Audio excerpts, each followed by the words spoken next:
Fact, they say, is stranger than fiction. Back in the year 1637, if you'd lived in Holland and you'd owned one of these, the tulip bulb, you would have been feeling pretty sure about your financial future. Why? Because on the open market, just one of these, in today's money, would have fetched somewhere between $500,000 and $1.2 million.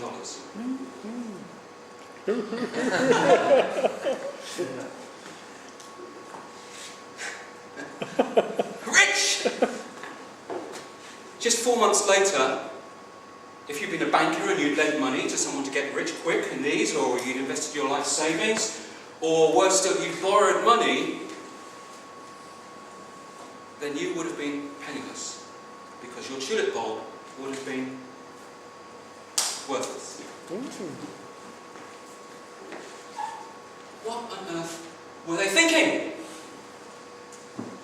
Looking back, it's laughable that they could have invested so much money. This is Bruegel having a laugh at the tulip speculators. But just so you know that I'm not lying and making it up, Bruegel actually painted a picture of monkeys investing in tulip bulbs. But laugh as we might, I'm curious if you think that you wouldn't make that mistake. What would you put your money in to keep it safe, to grow, to safeguard your financial future? Gold. Stocks, perhaps? Gold. Could you take the risk? Government bonds? Now, in normal times, lending money to governments is considered to be one of the safest things you can do. But at the moment, government bonds are looking rather vulnerable. What about cash? Cash, who's safe? Well, if you lived in the Weimar Republic in the 20s, 1923, then this is what you might have done with your cash. This was hyperinflation. This lady's lighting a fire with it. This is what you might have paid for a loaf of bread. This is a man with a wheelbarrow of cash buying bread in the Weimar Republic. Bricks and mortar, perhaps. Safe as houses is a good expression.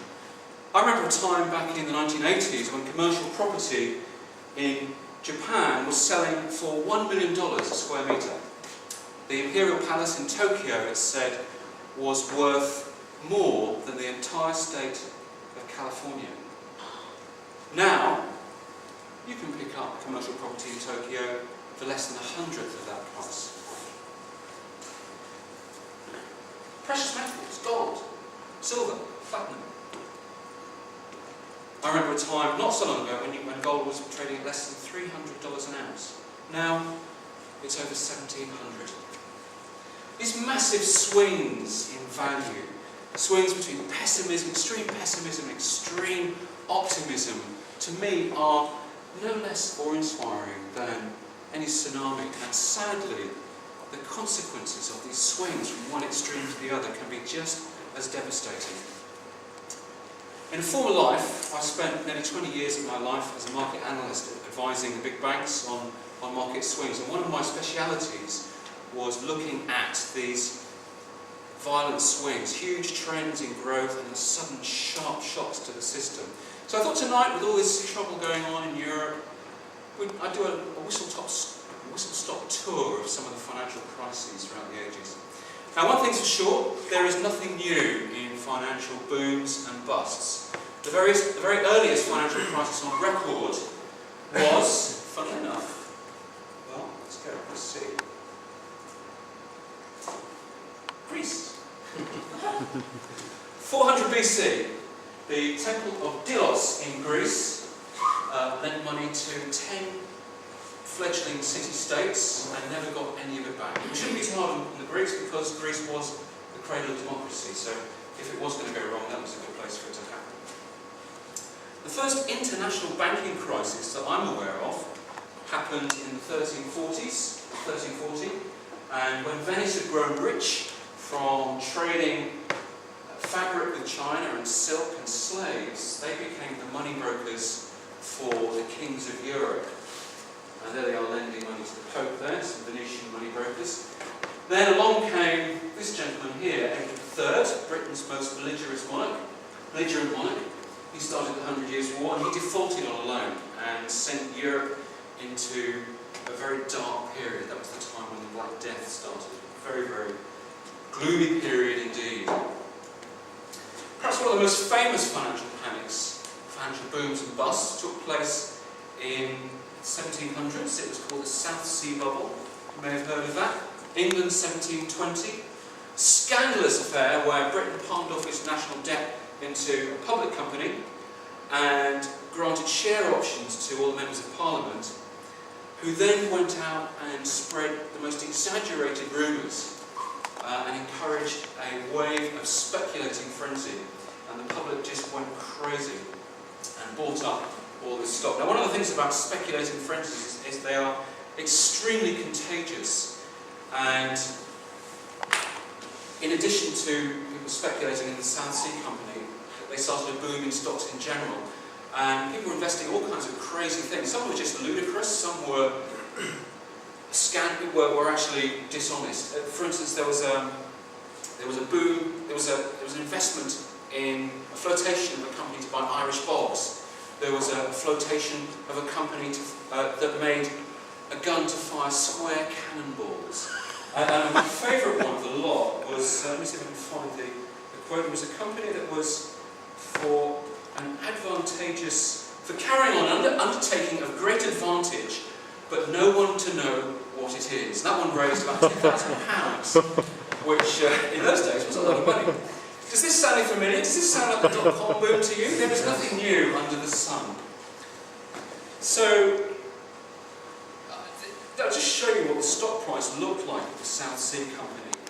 It just went up from about 110 up to 1,000 in a matter of months, and then it also sparked a speculating frenzy across Europe. France had its own bubble.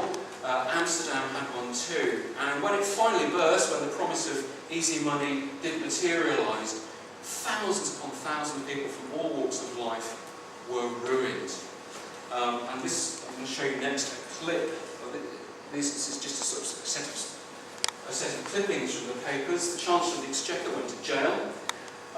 There was a motive. They wanted to blame the bankers. It was actually the politicians, but a politician actually proposed a motion to have all bankers put into sacks with venomous snakes and thrown into the River Thames to drown. So drown the bankers, that's what they said back in those days. So that was the South Sea Bubble. The 1800s was a period with lots and lots of booms and busts as well. There were all sorts. There were about 15 different booms and busts, speculations on crops, precious metals. But probably the biggest one followed a prolonged period of investment in the railways. And this was a very, very wealthy time for Europe and America. It was called the Gilded Age. These are the railways that they invested in. Everyone was proud, beautiful buildings. It was the age of Johann Strauss, the Blue Danube Waltz, chandeliers, all that kind of stuff. And then in 1873, Germany withdrew from the silver standard, and this is where it started. The Vienna Stock Exchange, pandemonium broke out, and all these poor, nicely dressed people lost their money, and that turned into another truly global financial crisis, which spread all the way across Europe into America, and sparked a 20-year depression. It was quite a miserable time, indeed. And it was during the 1800s that the idea of a run on the bank first entered into popular culture.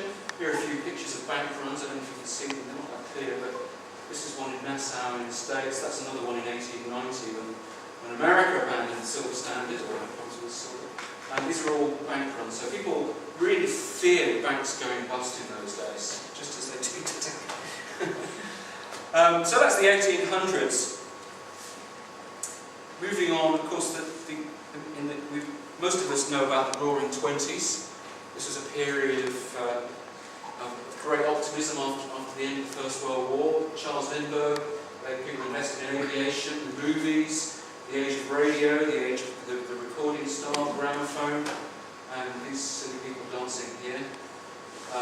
Charlie Chaplin. It was a very, very, and then the next thing that happened, we had a shades. This next slide. But there was a land boom in Florida. These people are investing crazily in Florida property. Nothing changes, and then of course we got into the Wall Street crash, which followed in 1929, ran through right to the end of the 30s. So what's my point? Well, I guess it's this. Financial booms and busts come and go. They're much like the seasons. You have to be careful about getting dragged into an overly pessimistic point of view. I personally think that it will get worse before it gets better, but, you know, like I said, these things come and go. It's just you know, just like seasons. I'm just going to move on to another slide.